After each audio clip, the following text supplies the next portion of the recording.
Hello folks, this is Sula speaking, and welcome to another commentary video on League of Legends, this one featuring Sion. At the end of the last video, we had unfortunately allowed the other team that we're playing against to get the Baron, which means that they've gone from being a little bit ahead of us to quite a bit ahead of us. Now the rest of their team disappeared back to their base, and we were trying to figure out where to go next. I got separated from the rest of the team for I'm not exactly sure what reason. I'm not exactly sure what I was thinking or why I'm over here as opposed to the rest of the team. And so here comes D.Va, and he's going to come try to get me. And so you can see you can see how much damage he did when he was critting me there. And I actually stunned him, but he used Gangplank's cleanse to just get out of it. And then, let's see, am I going to be able to avoid it? Yes, I am in fact able to survive, but you can see Earthstrike had to use the Stand Together ultimate for Shen in order to save me there, which was not good and was a waste of his ultimate. So the whole problem there was, again, I'm just not with the team, and honestly, I have no idea why. I was wandering around in the middle lane by myself, which is sort of the height of noobishness and not knowing what you're doing. Not the best play there. In terms of farming, we're actually doing quite well. Although, once again, D.Va and Speaker, playing Gangplank and Misfortune, are farming extremely well from their end as well. But that's not the issue. We're doing okay on minion kills. The problem is that we have let the two people on their team get very much farmed up. They've gotten a lot of minion kills, and they're starting to get a lot of champion kills. That plus the Baron is going to make it really tough. Now, when you're in a situation like this, where the other team has the Baron and they're also ahead of you, you really should probably be just sticking back by your base and trying to defend. I mean, it's okay to push lanes, but you don't want to get caught in a fight outside of your base. So I'm not entirely sure what we were doing here or why we were pushing forward aggressively when they had the Baron and they were ahead of us in kills and they were ahead of us in items, etc., etc. If we're trying to fight them by one of their towers, just doesn't feel like a wise move. So here we're going to back off a little bit and play less aggressively. And I think that this is indeed the smarter move for us to be doing right now, rather than trying to fight them up there by their tower. Anyway, we are going to come down here as a group. At this stage, when you reach this stage of the game, excuse me, you definitely need to stay together as a team, because if people go off by themselves, they're going to get picked off and they're going to get killed by the enemy team, as you saw almost happen to me at the start of this film. Ideally we would just stick back until their Baron buff wears off, but here Kalen is away from the rest of his team, and so we're all going to jump on Kalen and kill him. Now out comes the rest of the team, and ideally we should be able to fight them because it's 4 versus 3, but remember, they have the Baron buff and we don't, and our team is sort of confused about whether we're going to engage or whether we're going to fight here. So there's some misconfusion here. Now we're able to get a kill on Atlas, but unfortunately, once again, it's the same problem as before. We're not killing the people who need to die on their team. We're not killing D.Va, and we're not killing Speaker. And again, there just was sort of confusion on our team as to whether we were actually fighting them or as to whether we were going back to the base or what have you. And so it just was a mismanaged fight. We didn't have a clear plan, and we weren't focusing on one particular person on their team.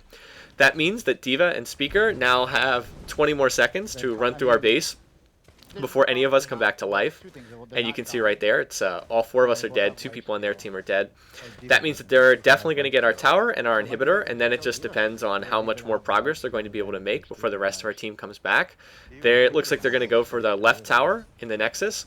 And the only good thing I can say is fortunately now the Baron buff is worn off, so thank goodness. If it had worn off 30 seconds earlier, we probably would have won that team fight instead of losing it, but oh well. And here, a great Ash Arrow from Roland, very well done. Got D.Va as he got a little bit too aggressive in terms of sticking around. And now everyone else is going to go after Speaker. And I come over here because I can see that the top lane is being pushed. And together the rest of the team's going to be able to get Speaker without too many problems. So we did in fact manage to kill everybody on their team, but unfortunately it was only after an enormous amount of damage had already been done, because we lost an inhibitor, lost a tower mid, also lost one of our 2 Nexus turrets, which is very bad. Don't want to lose those, obviously. We'd like to counter push here while Speaker and D.Va are dead, but you can see there's just not much we can do in terms of the lanes. None of them are pushed forward enough for us to be able to get a tower. And they're going to go, the rest of the team's going to go get Dragon. I'm going to push the top lane a little bit. This is in fact safe. The other team's not going to fight us right now because, 2 of their guys are down. And we do need to push this top lane forward a little bit. So this actually is kind of safe, and is one situation where you can go off a little bit from the rest of your team. All right, over here, let's see. I was coming over in the jungle. Our team is still now. Our team needs to come back and group up again. We need to get band together as a group and be ready for any team fights that might break out. They're surely going to come back after us again at some point. They'll probably pick a lane and try to push it. And the bottom lane looks like it's particularly vulnerable to being pushed because we've got that one tower sort of out there by itself. You can also see the super minions that we're dealing with. Notice that they've all got the little pumpkin heads due to the Halloween set, which I think looks great. So nice job there, Riot. They're not going to be able to go Baron for a little while because the Baron buff won't appear for another couple of minutes. So that's a small consolation. At least we won't have to worry about that for a little while. But you can see there they are. They're in the bottom lane. That's not too surprising. And unfortunately, they're able to jump on Roland, but somehow Roland manages to escape. And D.Va was a little bit advanced from the rest of the team, so Mookie's able to get a kill on D.Va, which was very well done. Now we're chasing Kayn, and let's see, I'm going to toss in my stun, which is going to slow down Kayn, and then use my shield. I also use my ultimate here, so that's giving all of us a little bit of extra lifesteal, and with all three of us, we're going to be able to get Kayn without too much difficulty. Now we're going to come over here. We see that Atlas is over here, and see if we can potentially get Atlas while he's isolated from the rest of his team. But Atlas is able to, I think Atlas used Ghost or another escape skill, and looks like he's going to be able to get out of that without too much trouble. Fortunately, though, we're pushing this lane. We're making some progress forward. Even though we're not able to get Atlas, we're going to be able to make some progress over here as soon as we have minions. Although there he is, still sticking around. I'm going to get in my stun and hit him with my shield just to do a little bit of damage. Again, I could probably use that skill more effectively. But now Speaker's here, and I'd love to use my ultimate to help us push this tower, but of course I've already used it a little bit sooner. Still, they can't really challenge us too much. Well, the D.Va ult then forces us to back off because it kills our minions. But we were doing well up until that point in time. I'm going to stun Speaker as a way of trying to get out of there, and it looks like they're continuing chasing. And oh look, you can see Atlas. Atlas got caught there, and so we were able to pick off one more kill. And in terms of kills, it's actually pretty close. I mean, they've outkilled us 14-12, but in terms of positioning in the game, unfortunately, we're pretty far behind. In part because we've still only managed to get those first 3 towers, whereas they've gotten a lot more than that, and they've gotten into our base, gotten the inhibitor. It's not the kills, it's just the fact that they have been winning the team fights, which has then allowed them to push into our base and make all that progress. So our inability to win the team fights is what's really hurt us here. And again, remember, it's not so much kills, it's sort of what you can get out of the kills. And we haven't been able to kill sort of the right people on our team. I know I've said that once or twice before, but it's a key point that's sort of worth elaborating.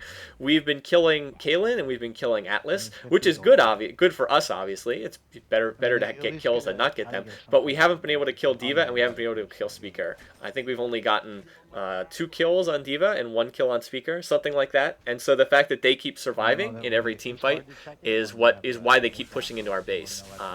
They're the big damage dealers. We have to focus on them first. If we can take them out of the fight, then we're going to win. But if we can't, then we're almost certainly going to lose because they're the ones doing all the damage. Now their team is up here trying to Baron. Once again, Baron is now back, but we're able to back them off with the Hawk Shot from Roland playing his Ashe. So that lets them know that we're here. And so I figured we were coming in to maybe try to fight them over here, but apparently we're not. We had to, for whatever reason, we sort of decided to back off here. We got I'm not just running over here on my own. It actually said let's back off as a group. So I go over here to deal with this lane. And then, let's see, in the intervening time, yeah, you can see Roland went back to buy, Mookie went back to buy. And then while we're doing that, the rest of their team, I think, goes back to Baron, and I believe that they take it. As soon as I check over there, you'll be able to see. But yeah, I'm pretty sure that they went back and stole the Baron. So yeah, they went back and took it. Which means that we're going to be further behind again. Our inability to stop them from getting the Baron, of course, is also contributing to some of our struggles. So they're obviously going to push and go for this inhibitor yet again. And without us having a tower there to defend it, it's going to be awful tough to hold this inhib. So we'll see what happens. Let's see, here comes their minions. They still have a couple of super minions left over from before the inhibitor went down. And where are they going?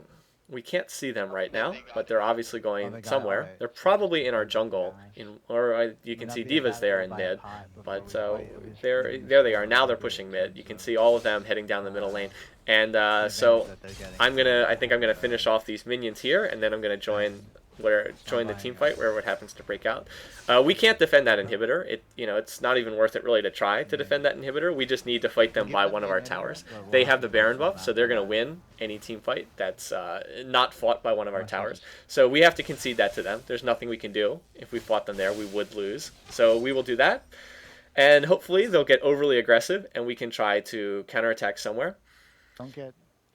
I thought that they were probably going to go for the top lane, which is why we're shifted over here. You can see the top lane has been pushed forward a little bit. Right now, they're probably in our jungle. And see, here they come, back into the base yet again.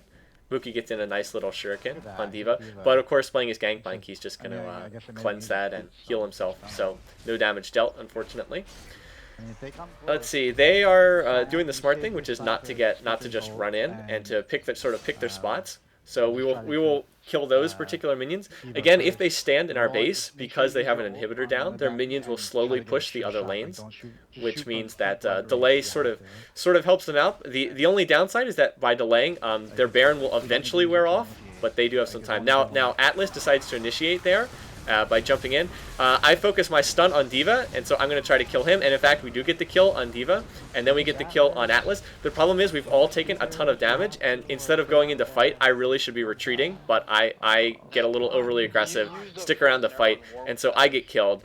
And so here, now Speaker is still alive, and Kaelin's still alive. And with two of them there, plus minions in our base, that's going to end the game because they're not going to have any trouble killing our Nexus. So even though, in terms of kills, the game's relatively even. It's only 18-14. They're not really that ahead. They've had positioning on us the whole game, and they're going to wipe out the Nexus and end this game. So well done, guys. Nice teamwork. We actually did do a good job of focusing D.Va in that last fight, but Speaker very wisely stayed behind the rest of the enemy team. He sort of stayed in the back and then just popped off the Misfortune ultimate when we were all grouped together. So kudos to you, Speaker, for playing Misfortune correctly and not sort of running forward into the front lines. Okay, looking back at this game, I thought that I played rather poorly, to be perfectly honestly. I think I could have gotten several more kills if I had played Sion correctly. I will use my own ignorance as my excuse here on this particular one. Mookie, Roland, both played very solidly. Earthstrike, you saved us on a number of occasions with the Stand Together ult, so I really don't have any complaints about my teammates. You can see that we were stacking Thornmail at the end of the game because their team was entirely physical damage. I don't think they have any magical damage on their team at all, aside from Warwick skills that do magic damage. Other than that, their team was pretty much entirely physical damage. So maybe if we had gotten those Thornmails a little bit sooner, and if we had been able to prevent them from getting the Baron, then we might have been able to win this game, or at least counterattack. As far as the other team goes, D.Va and Speaker were very offensively focused. I'm not sure that either of them has a single defensive item anywhere on them, but they just basically went all offense, and that's risky, but in this case it worked out because it transitioned into a whole lot of kills for their team. Atlas and Kaelin did a good job of helping out the rest of the team. Atlas was able to initiate quite a few times and then get us focusing on Warwick instead of focusing on D.Va and Speaker.